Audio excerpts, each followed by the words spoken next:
Si Darling Fifi para sa lagay ng mga pangunahing kalsada sa Metro Manila live sa MMDA Metro Base Rise and Shine sa nag-iisa nating traffic check, Darling Fifi. Chika on the road!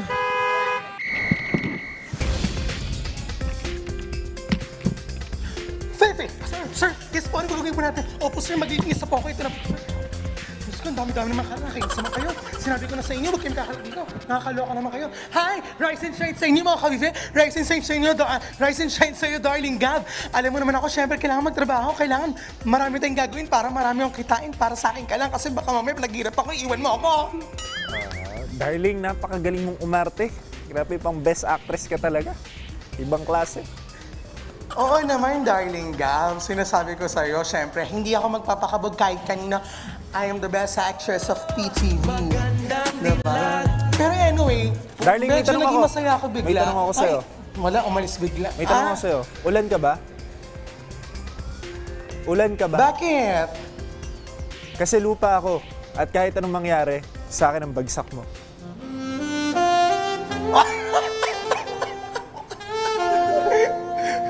Ulan ka ba, darling Gab? Bakit? Wala lang, wala akong masabi. Anyway, silipin na po natin sitwasyon ng trapiko sa mga pangunahing kalsada dito sa Metro Manila, aka Chika on the road.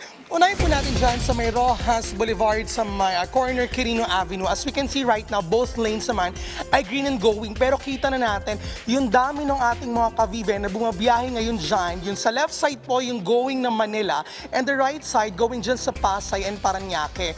At napapansin natin, no, maraming mga motorsiklo ang lumalagpas dyan or pumapasok sa may yellow box. So automatically, since we are in a no-contact apprehension tulad niyan, ayan, kita po yung plaka na yan. So, ang mangyari sa kanya, dalawa ang violation niya. Isang obstruction at entering the yellow box. So, specifically, ang mangyayari dyan, makaka-receive siya ng letter para siya ay mag-settle sa kanyang violation or else, kapag siya ay nag-rehistro muli, ay kailangan niya pa i-settle dito sa MMDA at sa LTO para muli siyang ma-renew. Next location tayo, puntahan natin dyan sa may Visayas Avenue or sa Elliptical Road.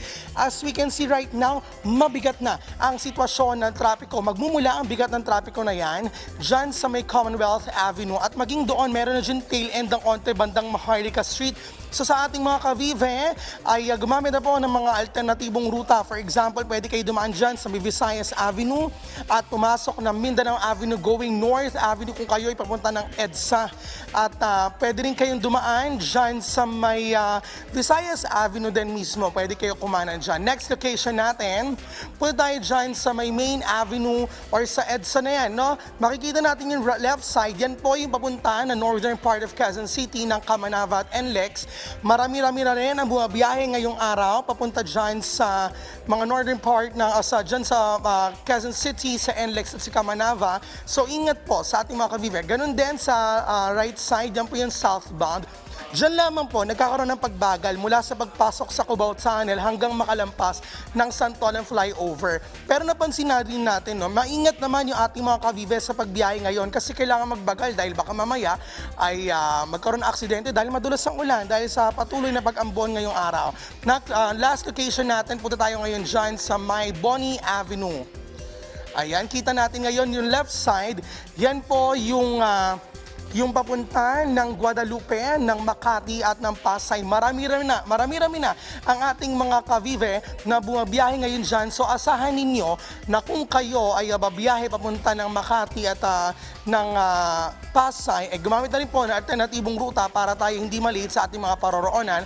For example, pasok kayo dyan sa may Shaw Boulevard at lumusot ang muta ng Bonnie hanggang sa makarating kayo dyan sa may Makati. And then on the left side naman ay light to moderate naman ang sitwasyon ng trapiko. Hindi pa rin ipinatutupad ang number coding scheme dahil pa rin sa General Community Quarantine status sa Metro Manila. At para sa iba pa mga traffic updates, maaari nyo silipin ang Twitter, Facebook at website ng MMDA. At kung may emergency man, ay maaari kayo tumawag sa hotline ng MMDA na 136. Samantala, nabanggit natin kanina, simula sa Lunes, ay ipatutupad na po ang truck ban. Ibig sabihin, ngayon, medyo alamin natin patungkol sa truck ban. Kailangan makita ko nasa kay Sir Vic. Sir Vic kasi ang MMDA Traffic Operations Commander ng Metro Base mismo Maganda siguro, makamusta natin, Sir Vic, rise and shine sa'yo. Ano po ba yung mga dapat malaman natin mga kabibe ulit, no, tungkol dito sa truck ban?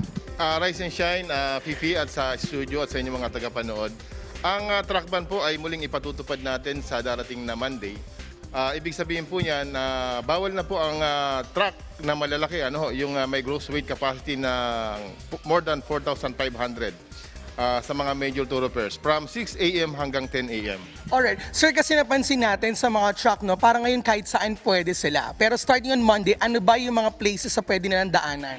Well, yung dati nilang ruta pwede naman except along EDSA kasi sa EDSA ho kasi meron tayong tinatawag na total daytime truck ban. So, by area covered dito from Magallanes to North Avenue, vice versa. Ayun. So sir, linawin natin, it's from 6 a.m. to 10 a.m. and then 5 p.m. to 10 p.m. to give way din syempre sa rush hour, right? Yes. Kaya nga ho, nagbabawas tayo ng sasakyan. Yung purpose ho kasi niyan ay mabawasan ho talaga during rush hours. Talagang ano na sir, nag-adjust tayo, panormal na panormal. Talagang kung dati hindi pinatutupad ang truck ban, ngayon unti-unti na. Susunod na kaya number coding scheme dito and other regulation?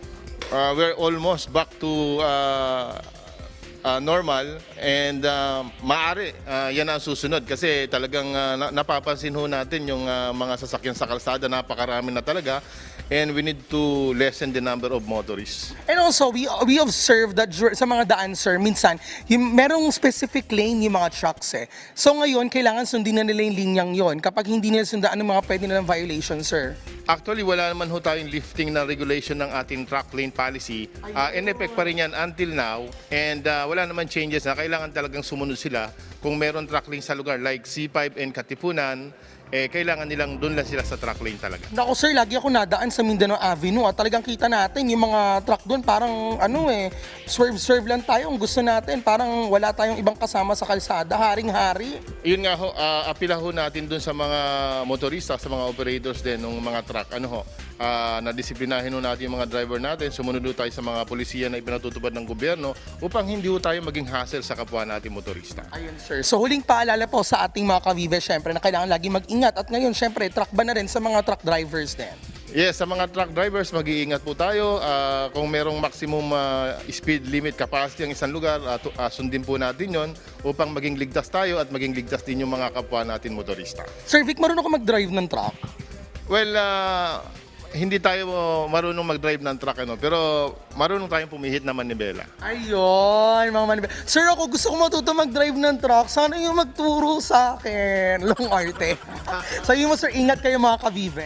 Ingat kayo mga kabibe! Maraming salamat sa iyo, Sir Vic, ang Operations Commander ng MMDA Metro Base. Yan muna ang latest Chika on the Road. Remember, don't be rude, be kind, and you can never go wrong with kindness. This is your traffic check, Fifi, para sa bayan. Back to studio. Maraming salamat, Kavive Fifi de los Santos.